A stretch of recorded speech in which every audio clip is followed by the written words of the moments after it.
Hi everybody, EB here. Welcome to today's video. So today's video is a bit of a mixture. First of all, I would like to ask the question, are the British people as thick as dog shit, or is it just me? So we voted in Keir Starmer and the Labour Party. We now have 5 more years of the same shit, different day. Keir Starmer, what a guy, what a great guy that everybody's voted for. Well, actually, 49% of the UK population didn't vote at all. So that kind of tells you they got in with half the population's vote, and even that was skewed. So Keir Starmer, great guy, visionary, ex-public prosecutor, ex-lawyer, knows all his stuff. This is a guy, right, who has such a massive, complex, private pension that the Houses of Parliament had to pass new legislation in order to accommodate him. He is not a man of the people, despite the bullshit that you're told. This man is so wealthy, he doesn't give a shit, and the British people have voted them in. How thick as fucking dog shit are the British people? They had the chance to vote in Reform, the Liberals, the Greens, the Independents, anybody they fucking wanted. No, it's either Tory or Labour. So over the next 5 years, I don't want to hear a single fucking moan from the British people about anything. Do you know why?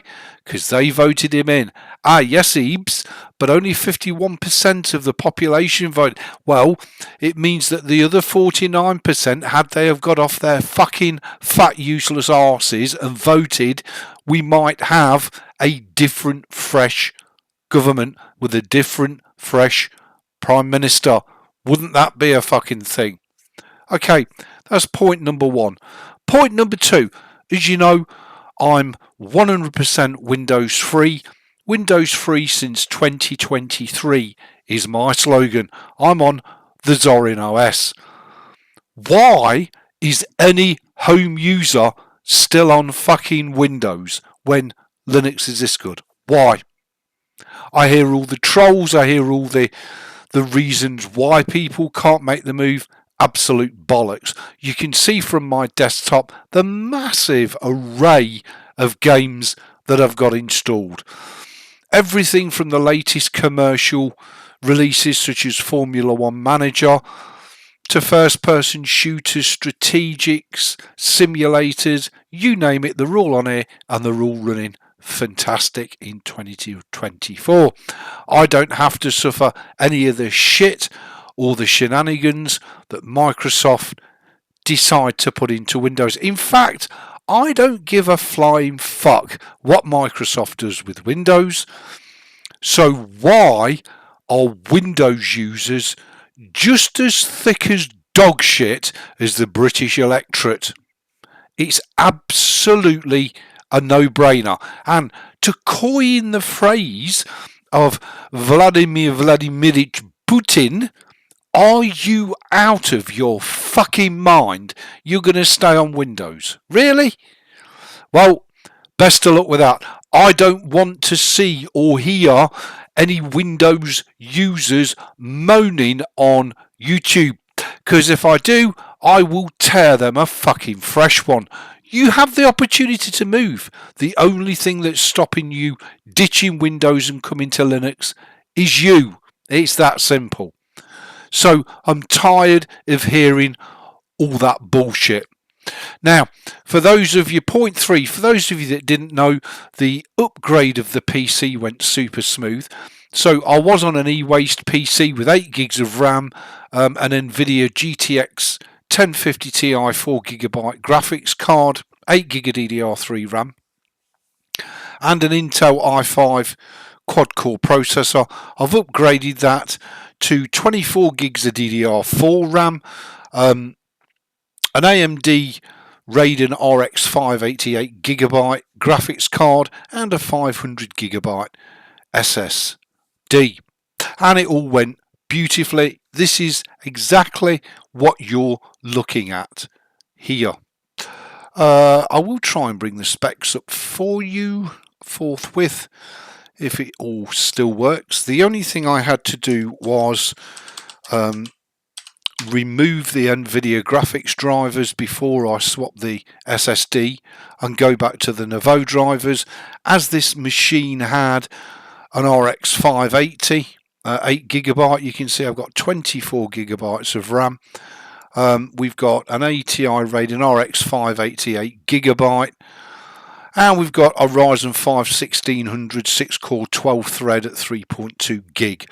So the whole thing has had a lovely upgrade. Now in the next upgrade video, I'll be upgrading the PC again, but this time we'll be going with 32 gigs of DDR4 Ram, an nVidia RTX 3060.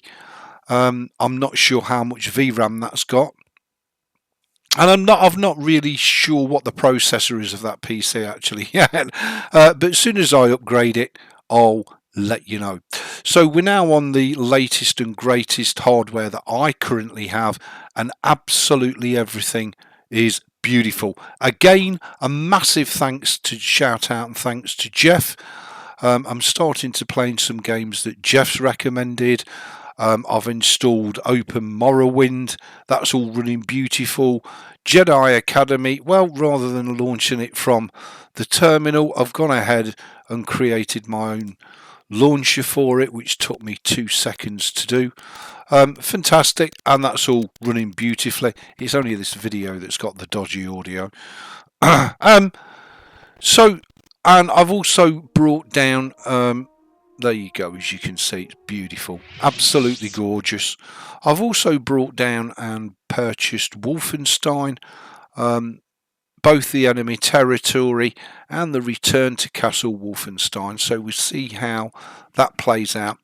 I've also started collecting the War Game brand of games as well, because again these run natively on Linux, and for something a little bit different I'm looking at the Radio Commander games as well. I've purchased one of those. So we really are in a very good place. Every single one of these games has been tested and works beautifully. The only thing I've got to worry about now is having enough Earth life to play and enjoy them all. I hope you're enjoying the pants out of whatever it is you're doing. Please post underneath this video why you think A, the British electorate are as thick as dog shit, and B, why Windows users are thicker than wet dog shit. Thanks for watching. Please rate, comment, subscribe, thumb the videos up or down. I will see you for another wicked Broken Ebs video.